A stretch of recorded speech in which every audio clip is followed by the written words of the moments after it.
Bismillahirrahmanirrahim. Student, today we will discuss ozonolysis. First of all, we will consider what is ozonolysis. Ozonolysis is addition of ozone.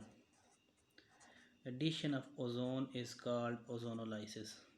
We know the formula of ozone is O3, and if we consider its structure, we can write its structure in this way: oxygen, double bond, oxygen, third oxygen.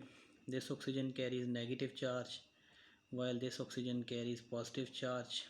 If we write its resonating structure, so this pi bond will shift towards this oxygen, and whenever this pi bond will shift towards this positively charged oxygen, this oxygen will become neutralized and we get a new structure that is like that.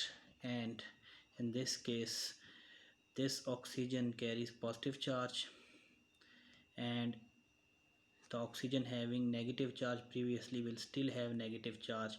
This oxygen is nucleophilic while this oxygen is electrophilic, and this oxygen will be neutral.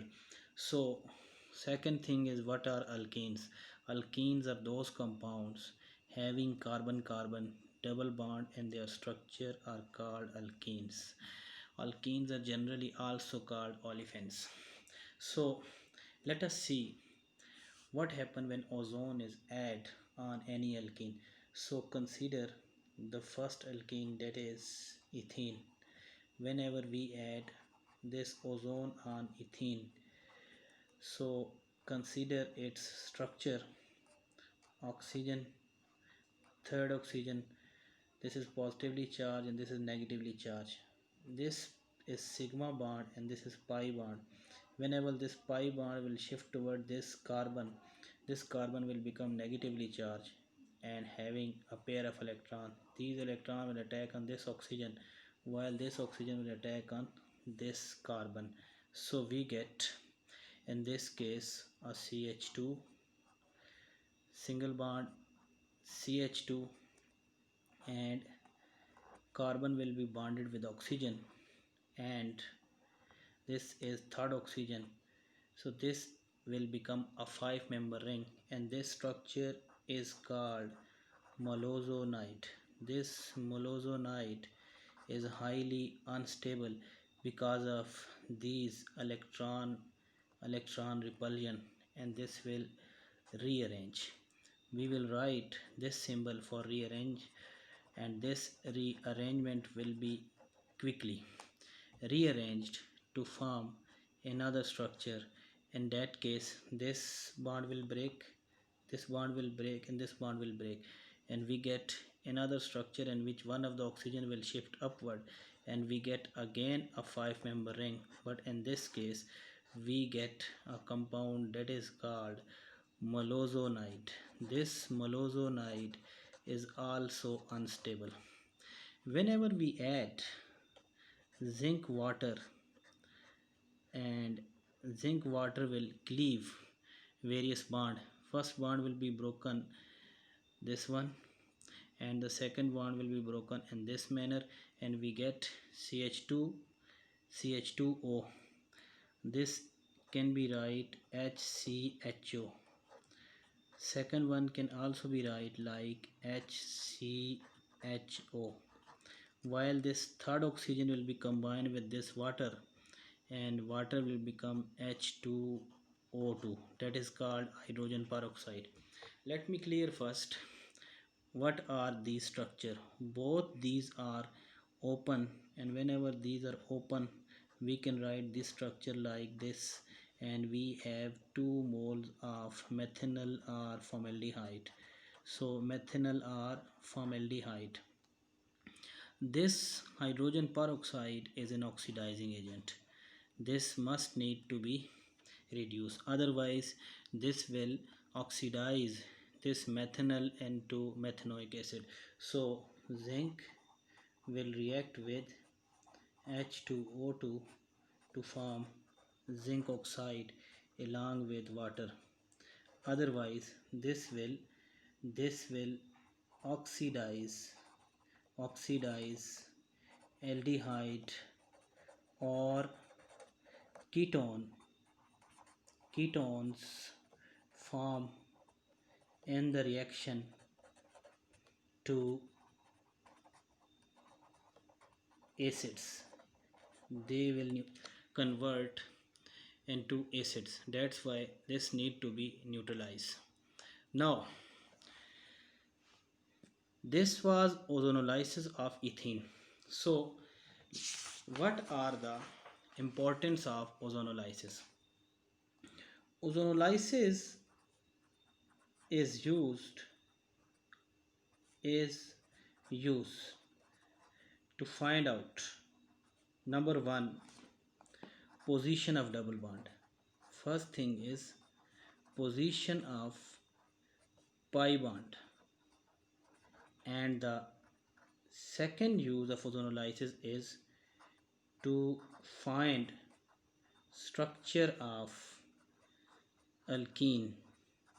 Structure of alkene can be find out from the product formed. So it means it is a method to find out the, and the third most important thing is during ozonolysis carbonyl compound are formed. Carbonyl compound are formed. Carbonyl compounds are formed. Which type of carbonyl compounds are formed depends on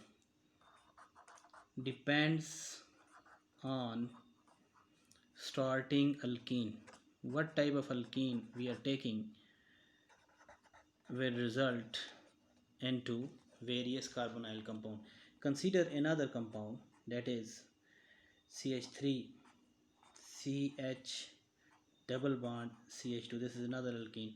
If we add ozone, now we are moving towards trick. If we have 3 ozone and if we have zinc water, then what will be the product form? These are 3 oxygen in ozone. One of the oxygen will combine with water and we get H2O2. We have left with two oxygen. These 2 oxygen we will write on the symbol of these carbon, and here bond will be cleaved. When bond will be cleaved, this will combine to form HCHO, that is called an aldehyde, and this will combine to form CH3 C double bond OH, another aldehyde. So we are getting 2 aldehyde in this case. But if we have an alkene like this, if we have any alkene like this alkene is a branched alkene. Now if we add ozone in this case along with zinc water, what will happen? We have 2 oxygen, right? 1 oxygen over here, second oxygen over here. This will combine to form CH3CHO, that is acetaldehyde, while these will combine to form CH3 C double bond O CH3. So this is an aldehyde while this is a ketone. So in this case we can have an idea about position of double bond from the product form. We are getting 2 type of product in this case, like this propane. So if we conclude in this case, what type of product will form depends upon the starting alkene, as I have already mentioned. So if we have symmetrical unbranched alkenes, we will get 2 aldehydes. Similarly, if we have unsymmetrical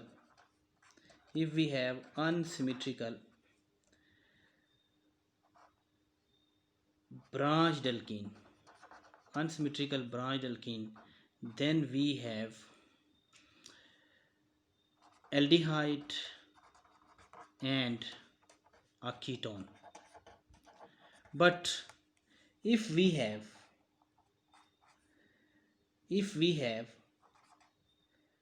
unsymmetrical unsymmetrical but unbranched, in that case we will get two aldehyde two aldehydes. Both these aldehydes are different.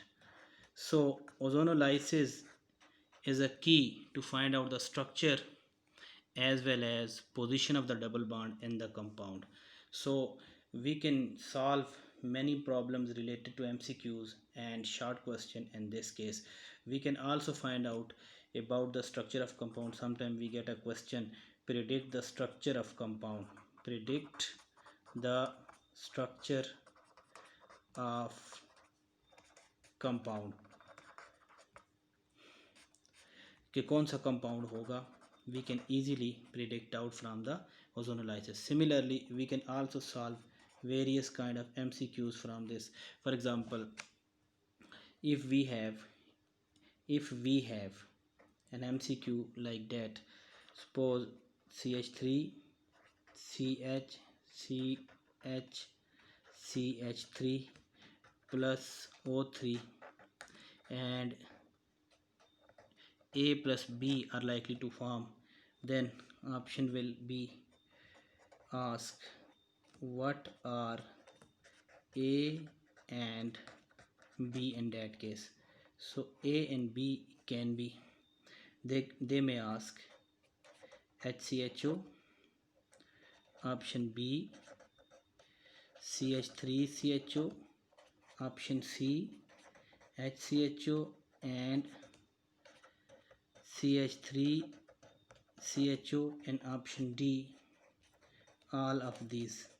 So the easy trick in this case, we will find out the structure in only one step. We will write one oxygen over here, one oxygen over here, cleave this structure, so you can easily find out this will be one aldehyde and this will be the second aldehyde in that case. So the option will be beta or B, and this aldehyde is which aldehyde? So this is acetaldehyde. So that was all about ozone.